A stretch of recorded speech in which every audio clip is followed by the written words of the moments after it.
এটা হলো পাপিতা গাছ, হাইব্রিড পাপিতা, কিছুদিনের ভিতরে ফল এসে যাবে। ভালো করে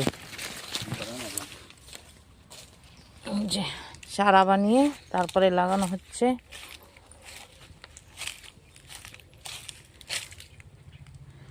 এখন লাগিয়ে বিকালে জল দিতে হবে।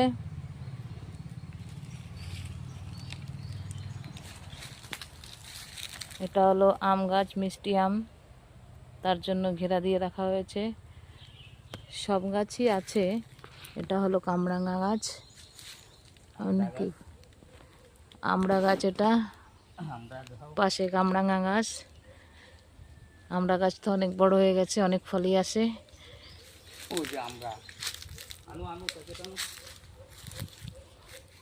আর প্যাকেট নাই তো, নাই তো।